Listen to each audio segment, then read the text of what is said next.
Shane McDermott at 9-1 playing Gifts Control. In Shane McDermott.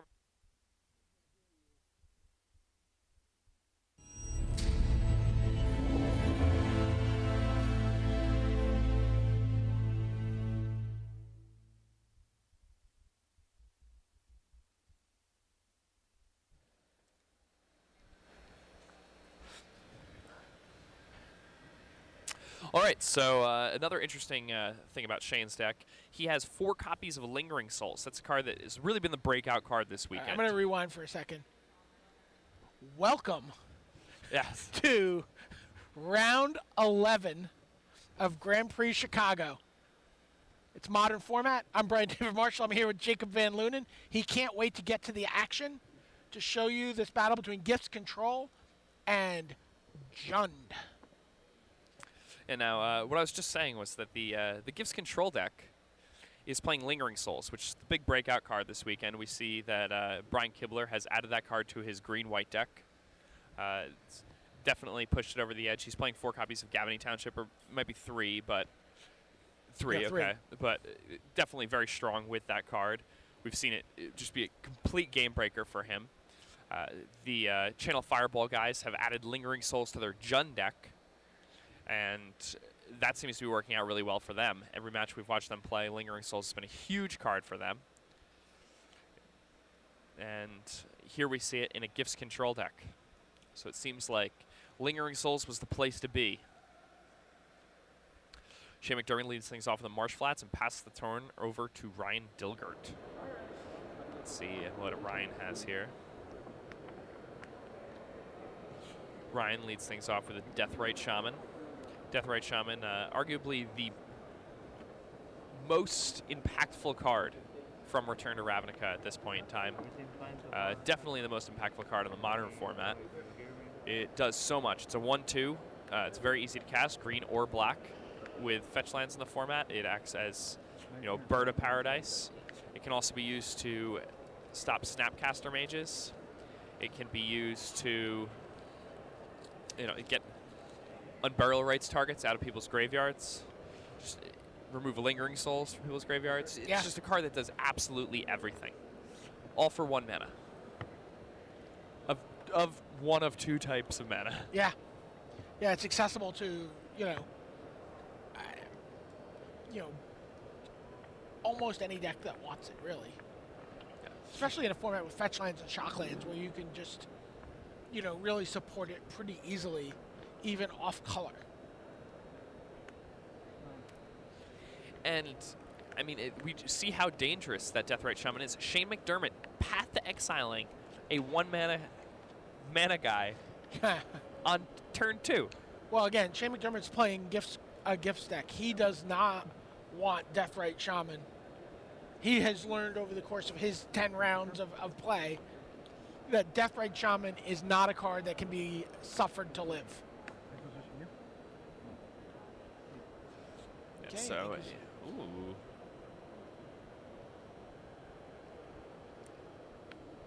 Inquisition nabs that Liliana of the Veil. And now Shane McDermott has an Iona and a Gifts Ungiven. And that's it. But not far off from being able to gifts for Elishnorn and Unburial Rites. It's true. The one issue, though, is that Elishnorn may not be good enough against a deck like Jund. This With Jund player has Terminate and Liliana. Right, he'd kind of like to get so. that Iona into his graveyard somehow. Which I don't know that he can do.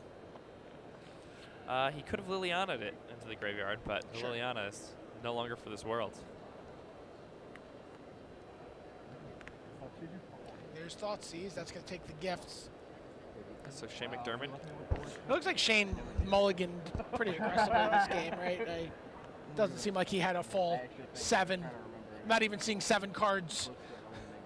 7, 8, 9 cards total. Yeah, this is turn 4 or 5.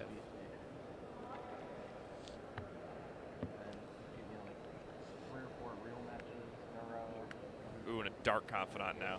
It's interesting. We were talking about Dark Confidant. People are telling Dark Confidant stories on Twitter about the biggest punch in the mouth that they've ever had. Sundering Titan. Oof. That's pretty rough. And then someone talks about going Ghost Council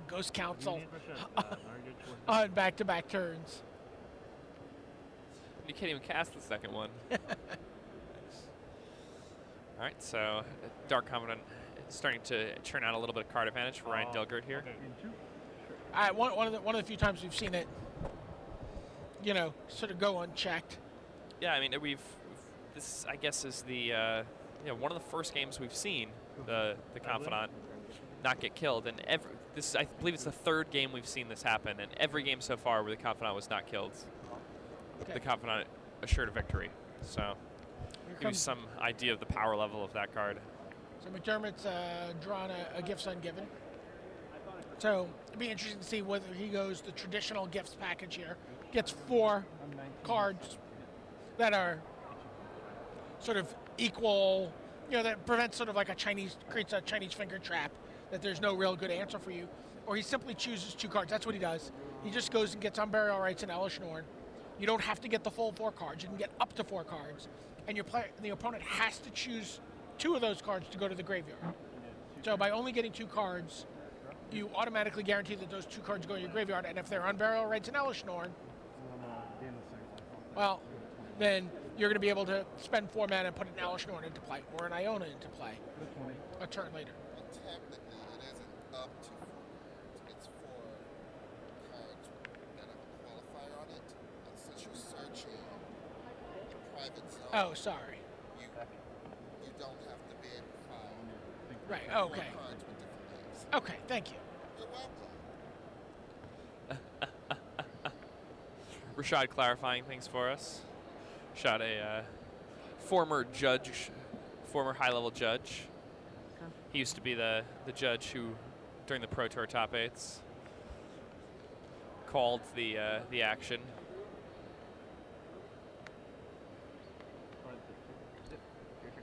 Ryan Delgert looks like he has nothing but a Treetop Village, a Blightning, and a Lightning Bolt. Ooh. Get that Iona in the yard, but So Shea McDermott can activate this Creeping Tar Pit, and it's pretty big. It's a 5-power Creeping Tar Pit. And Ryan Delgert already down to 11.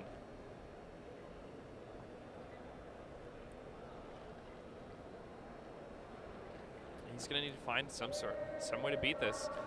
Now, this is the thing about this gift stack. I mean, the Gen deck has tons of spot removal, and it didn't find it. We saw this happen yesterday to LSV. Just didn't have a Terminate, died to a Baneslayer Angel, and this time the Gen deck unable to find Maelstrom Pulse, Terminate, or Liliana of the Veil, and I think just we getting might picked have apart by found- Elish Norn. Nope, it's a Tarmogoyf. Creature, land, sorcery. He starts counting up, then counts back down to. Okay. Go ahead. It's not particularly big. Hiya. I'll go to 1. Hey, and they come. Ryan Delgert down to 1.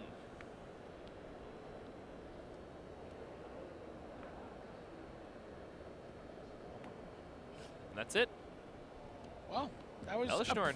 pretty interesting mull to 5. Yeah, Shea McDermott, Mulligan to 5. His hand picked apart by Inquisition of Kozilek, got Blightning down to 0 cards, and then won very easily. Thanks to Elish Norn, Grand Cenobite. Elish Norn is one of the top-end cards that really changed the landscape of Magic. When it first came out, people knew it was good, but people didn't quite know how good it was just yet. And then it started to make a lot of waves in Standard, thanks to, I think Raphael Levy was the first one to really start pushing that card.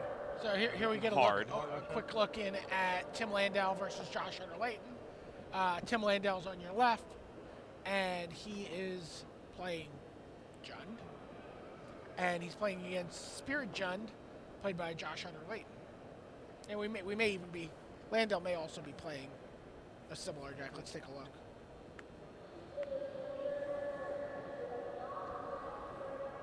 Now it doesn't look like It looks like this is Jund versus Spirit Jund. Okay. Now, do we have Tim Landell's list here? Yeah. There you go. Let's see. Take a look at those.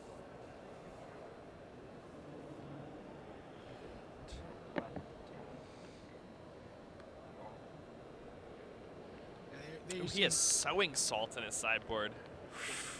Ooh. So there you see Josh Layton just put 3 spirits in the way of Treetop Village. Treetop Village. Yeah. Josh Layton falling to 1 from that attack. Does, however, have Death Ray Right. Shaman. He is going to be able to climb back somewhat.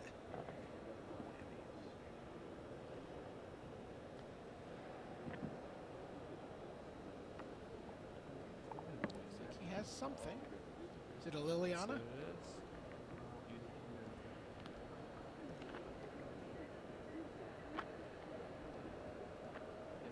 So it makes him sacrifice the, was that a Kitchen Finks, right? Yeah, And then uses the Deathrite Shaman to remove the Kitchen Finks, so with persist on the stack and thereby keeping it from coming back. Flashes back Lingering Souls with those David Ochoa tokens.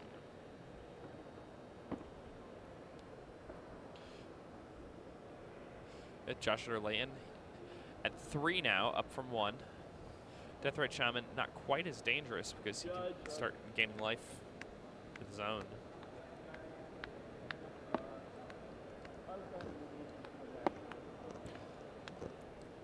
No cards in hand for Landell? Yep, no cards in hand. Looks like 1 card in hand for Joshua Layton.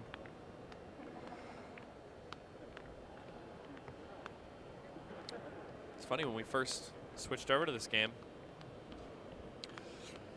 Tim Landell, both players had 0 cards in their hand. Tim Landell had a Kitchen Finks in play to Josh's Deathrite Shaman. Josh was at 1, Tim was at 6. And just a few draw steps happen. And now Tim Landell still at 6. Josh back up to 5 with dominant board position.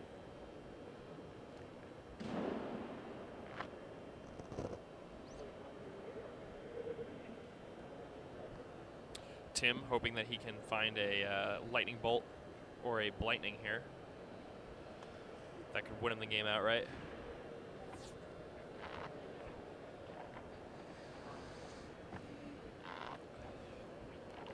Does not look like he's found it. Oh, has he found it? Oh, if he'd found it, it would have been. Yeah, I think it would have been a little bit faster, probably.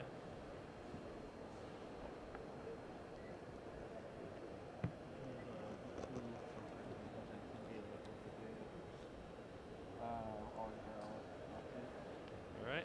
People looking for their best strategic option on their Deathrite Shamans. And Tim making sure there's playing nothing on that their you land. miss. You don't want to leave something in your opponent's graveyard. Yeah, you don't want to like take their mana leak out of their graveyard and then have them flash back Lingering Souls. Yeah. It's a little bit awkward. Yeah. And it looks like our other match that we started on is we're about to go back to them. Players draw their 7-card hands. We'll give you an update on who won the Landale match when we get a result there. All right, so Shane McDermott with gifts. I mean, this is just a gift stack. It's a gifts control deck, yeah. It's pretty awesome. Falling to 18 here. Gonna drop a Deathrite Shaman onto the table.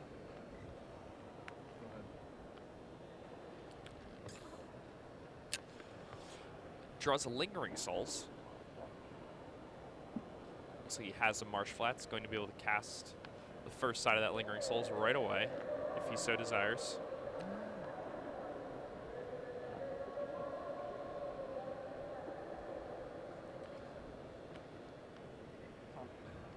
Let's see what he chooses to do here. Just attacking for 1. What can't this Deathrite Shaman do? Yes, it can do whatever it wants. Taps for mana, attacks for damage. It blocks 1/1s and lives. Kills them. Shea McDermott cracking that Marsh Flats, presumably going to Mana Leak this Liliana of the Veil.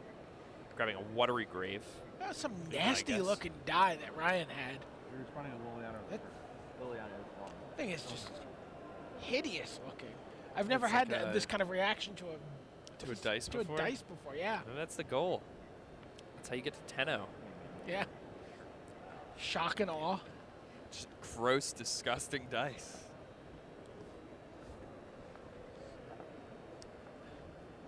That's right, they're so bad that I needed to use 2 synonymous adjectives. You know, it's like gross, disgusting. You could compound them, like gross, disgusting. Gross, disgusting. Yeah. So now we're going to see Lingering Souls. Yeah, and Lingering Souls, there's a Grossum card.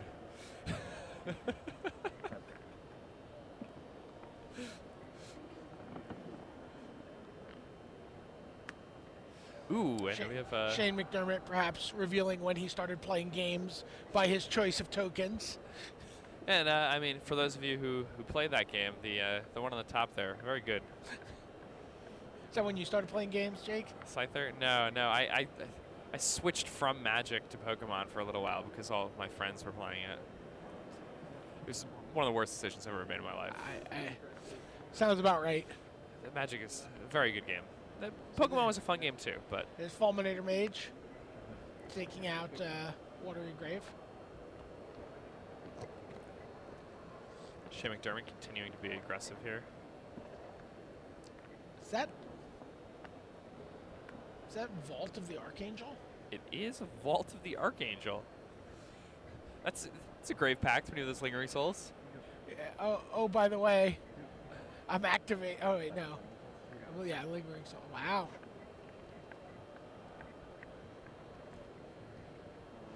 Yep, fly over for 2. In they come.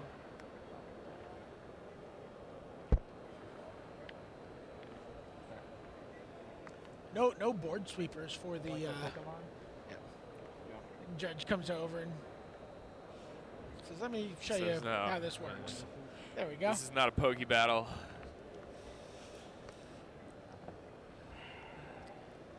And again, Lingering Souls. Look how strong this is here. With a Vault of the Archangel in play, like Ryan really needs a Maelstrom Pulse here. David Ochoa. What, you mean Josh Hunter Layton? So yeah, someone's like David Ochoa won. I'm like, were we even watching him? Josh Hunter Layton playing with David Ochoa tokens defeated Tim Landau in the game 1 of the match we were watching in between here.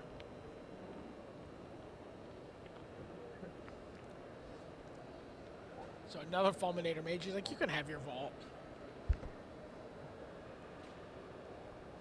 Coming in for another 4 in the air here.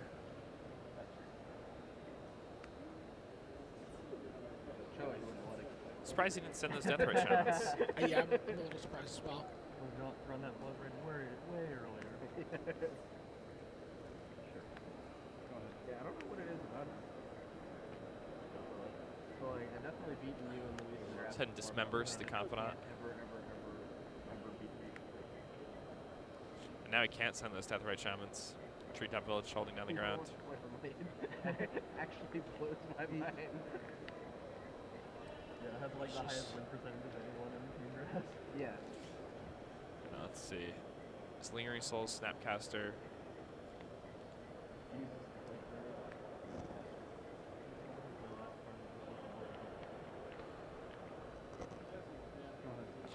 These Spirit tokens, just putting Ryan down to a 2-turn clock here.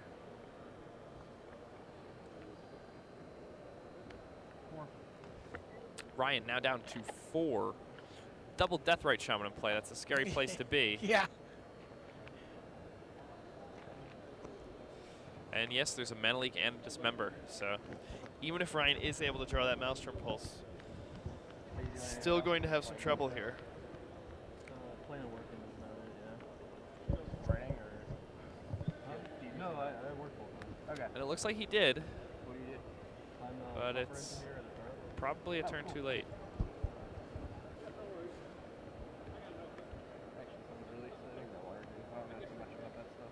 My dad does data modeling, so I get to give over some of the stuff sometimes. and a Plays Snapcaster Mage, Yep. the Flashback Manalik.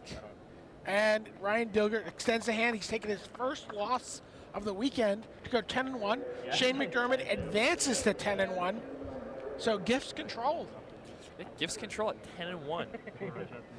And I mean, it did fairly well there. I mean, we just saw Lingering Souls just took game 2 over. And that's one of the strange parts about playing Lingering Souls is that if neither deck has Anthems, the deck that draws more Lingering Souls will have a huge advantage. Right. And now we're going to be able to catch, perfectly timed, to be able to catch game 2 between Josh Utter-Layton and Tim Landale. Again, so this is going to be Jund versus Spirit Jund. And Josh Utter-Layton with the Spirit Jund. Again, Lingering Souls, the no doubt #1 card of this tournament so far. Really breakout card of this tournament. I mean, it's been a part of the format for some time, but it has not been what it is this weekend at all. It's different for the card to be in decks that you expect it to be in. But when people start like going, oh, I can get this card into my Jund, this white-black card into my Jund list, and be able to buy myself time, have this extra win condition. Oh, I can get it into my gifts deck. Oh, I can put it in. It's that's really when the card is in breakout mode. Are you in games right Looking now? at these deck lists, post board, Tim Landale gets access to a Maelstrom Pulse and 2 copies of Batterskull for this matchup. He may bring in a Thoughtseize, but I'm not sure. Sowing Salt also an option, but not necessarily a very good one. I mean, Sowing Salt's really there for Tron. yeah.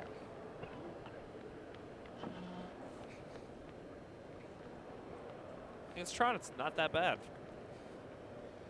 I mean, the thing about Tron is have we, we have not really seen much in the way of Tron. Would you want to do you want to have a sideboard card? I think Tim is also somebody who plays in a certain area, and a lot of the time his decks can become a little bit inbred.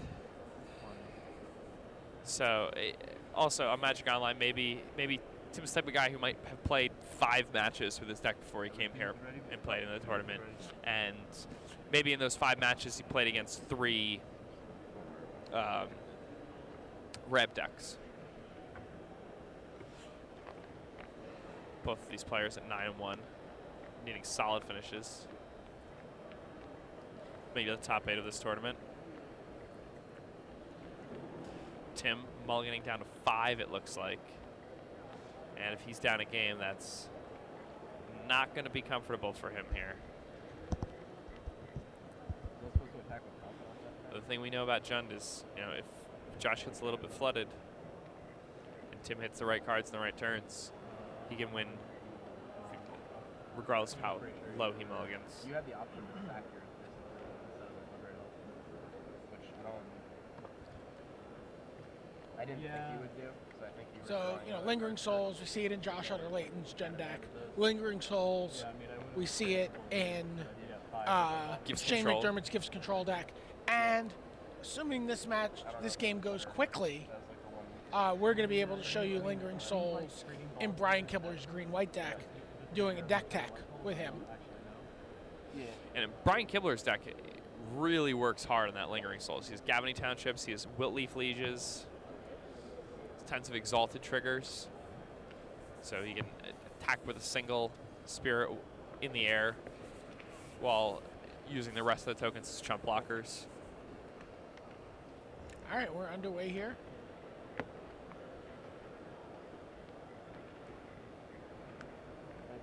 Tim going ahead, cracking that Verdant Catacombs, going to grab himself a Blood Crypt or Stomping Grounds.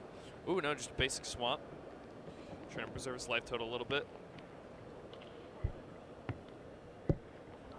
And that's Tarmogoyf.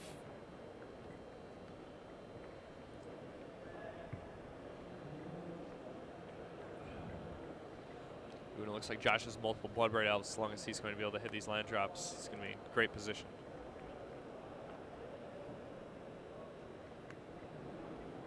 Tim cracking in for for 1, I believe, yeah.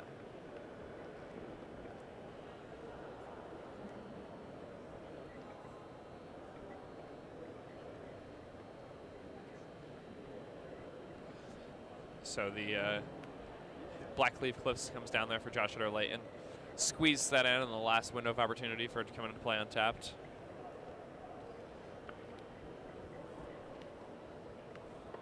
Stomping Grounds for Tim Landell. Josh Senstep going to... I want more Lingering Souls. I'm bored. Yeah, come on. Lingering Souls makes the board state complicated. It gives us something to talk about.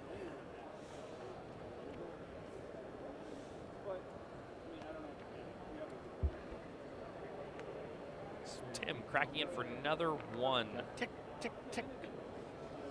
And that 1-2 Tarmogoyf. It's like a Deathrite Shaman for one more mana with no abilities. And here we're going to see a Bloodbraid Elf and something. And a bonus card. Yeah.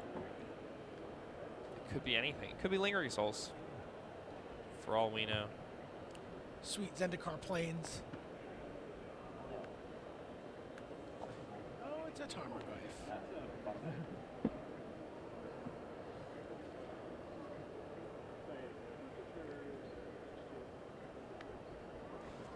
Bloodbraid Elf crashing into the red zone. Dropping Tim down to 15. Tim's going to Abrupt Decay the opposing Goyf. Now attacks for 3. Yep. And Josh down to 14. Josh passively winning this race, but there's still a lot more to be played. I imagine Josh is probably going to play another Bloodbraid Elf here, putting himself way ahead.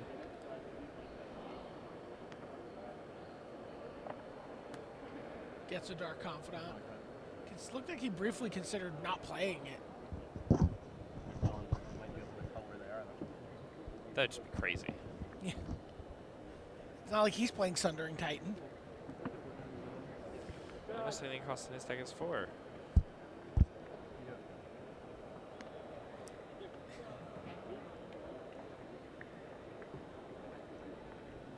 Alright, so that Tarmogoyf probably gonna have to stay back now. Otherwise Tim is just dead to a bolt. Yeah, he's at 9. Tim Landell really needs something like a Batter Skull right now. Yep. That's precisely what he has. Germ Token comes down. Josh, I've got nothing.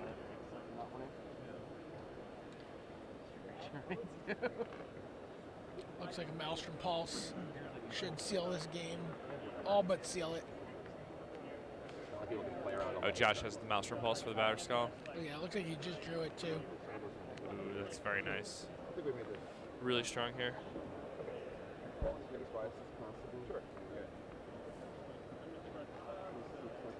Batter Skull, just another card that has really made a change in this game. You know, it's seeing Legacy play, seeing Modern play. Modern people aren't even doing anything unreasonable with it, like Stoneforge Mystic. They're just casting it. It's still really good.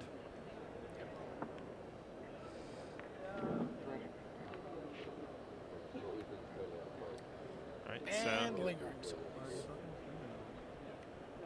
Lingering Souls comes down. And Tim's just going to pack this one in. So Joshua Layton able to win that match 2-0 games against Timothy Landell. Tim now sitting on a 9-2 record. Josh